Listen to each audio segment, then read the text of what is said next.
बिस्मिल्लाहिर्रहमानिर्रहीम। मैं हूं मलिक मोहम्मद अली, प्रोग्राम बात से बात मलिक मोहम्मद अली के साथ।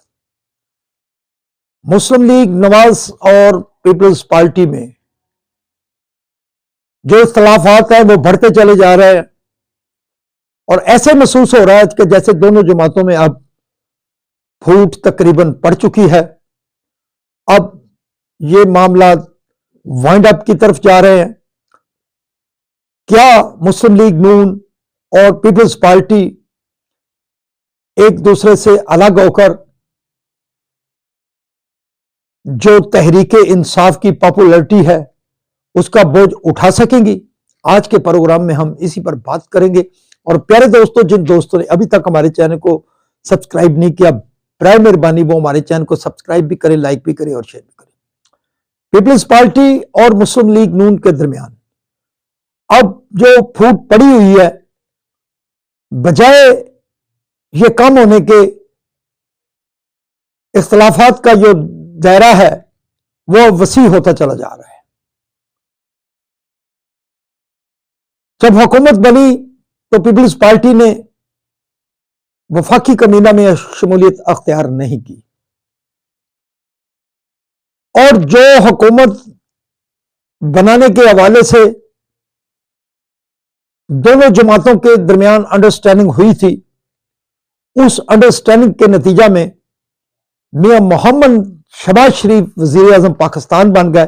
पीपल्स पार्टी ने उन्हें वजारत उज़्मा के हवाले से वोट दिया और फिर इसी तनाजर में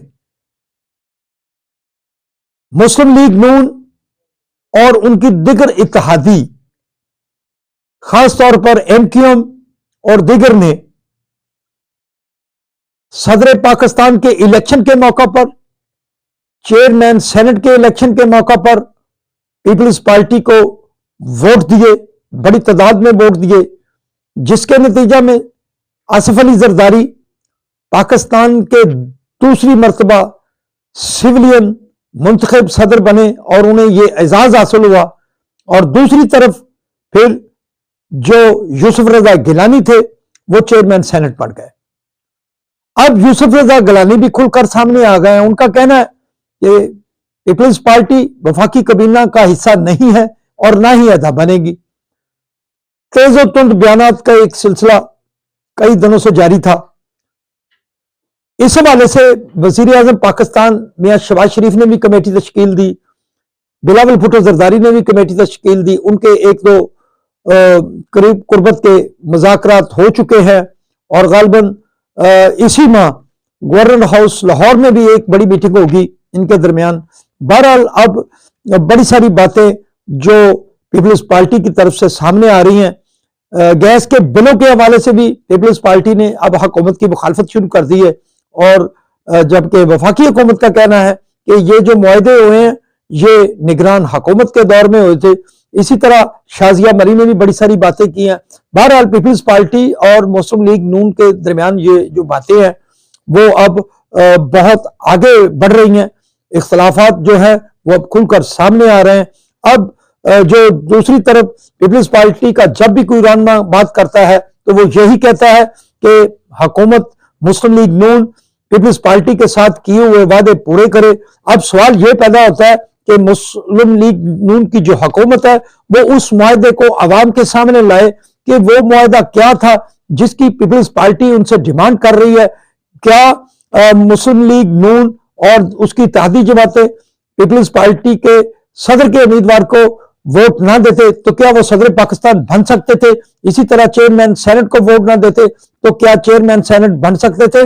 बहरहाल कौम को अब सारी बातें बताने का मौका आ गया कि मुस्लिम लीग नून ने इसके अलावा कौन कौन से वो वादे किए हैं पीपल्स पार्टी के साथ, वो मैदान में लाए ताकि कौम को भी पता चले कि इतने बड़े आईनी ओहदे लेने के बावजूद अभी पीपल्स पार्टी की और मुस्लिम लीग नून से डिमांड क्या है या उन्होंने कौन से वो वायदे किए जो अभी तक मुस्लिम लीग नून ने पूरे नहीं किए। बहरहाल और दूसरी तरफ पीपल्स पार्टी ये भी याद रखे कि पीपल्स पार्टी अभी तक इतनी कुव्वत में नहीं आई कि वो पंजाब में भी क्लीन स्वीप कामयाबी हासिल कर सके।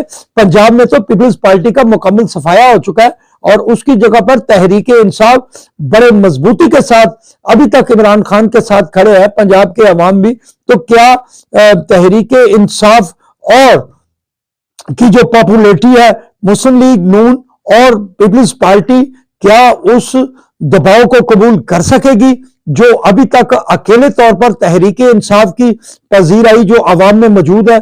क्या ये उनकी ताब ला सकेंगे?